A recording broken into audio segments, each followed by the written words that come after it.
The brain is an amazing and complex organ.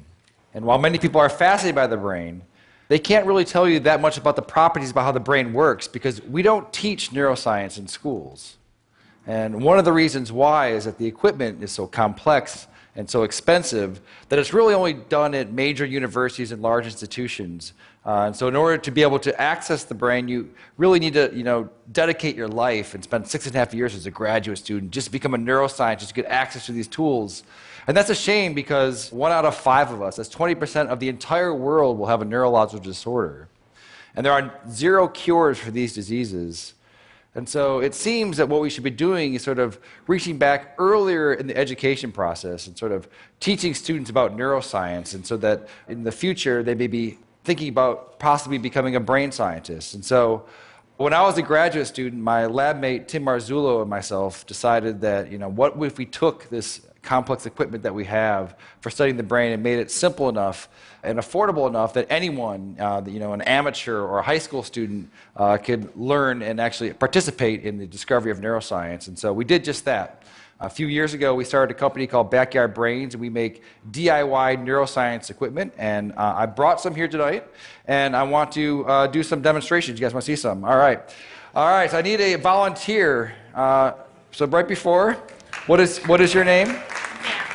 All right, Sam. I'm going to record from your brain. Have you had this before?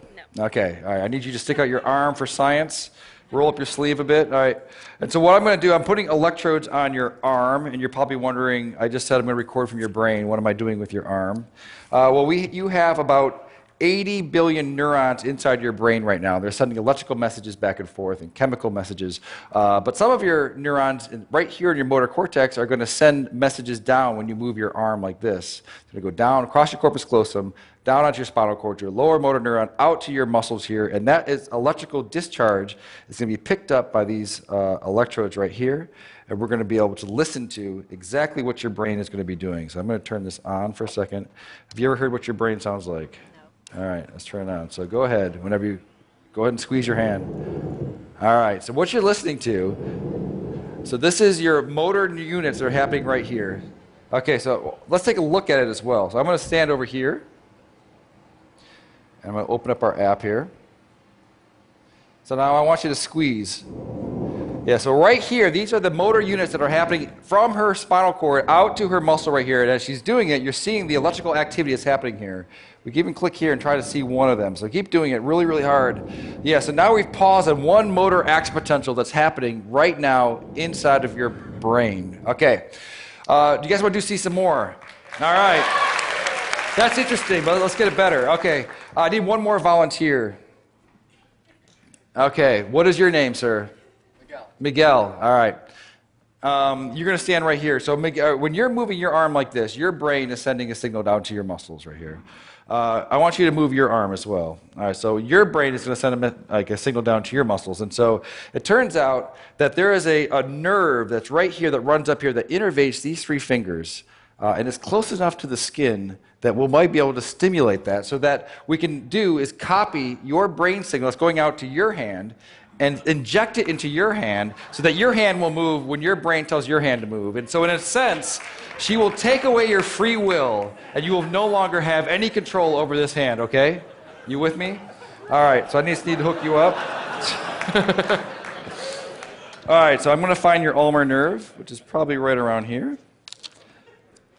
You don't know what you're signing up for when you come up and... So now I'm going to move away, and I'm going to plug it into our human-to-human interface over here. Okay, so Sam wants you to squeeze your hand again. All right, do it again. All right, perfect. So now I'm going to hook you up over here so that you get the stimulus. It's going to feel a little bit weird at first. This is going to feel like a, when you lose your free will and someone else becomes your agent, it does feel a bit strange. So I want you to relax your hand. All right, and Sam, you're with me? All right, so you're gonna squeeze. I'm not going to turn it on yet, so go ahead and give it a squeeze. All right. So now, are you ready, Miguel? Ready as I'll ever be. Okay, so I've turned it on. So go ahead and turn your hand. Do you feel that a little bit? No. Okay, do it again. Oh, a little bit. A little bit. Okay, so relax. No, hit it again. Okay. Oh, perfect, perfect. All right, so relax. Do it again. All right, so now. All right, so right now, your brain is controlling your arm, and it's also controlling his arm. So go ahead and just do it one more time. All right, so that's perfect. So now, what would happen if I took over my control of your hand? And so just relax your hand. What happens? Nothing. Why not? Because the brain has to do it. Now you do it again. All right, that's perfect. All right, well, thank you guys for being such a good sport. This is what's happening all across the world, electrophysiology. And we're going to bring on the neuro revolution. Thank you.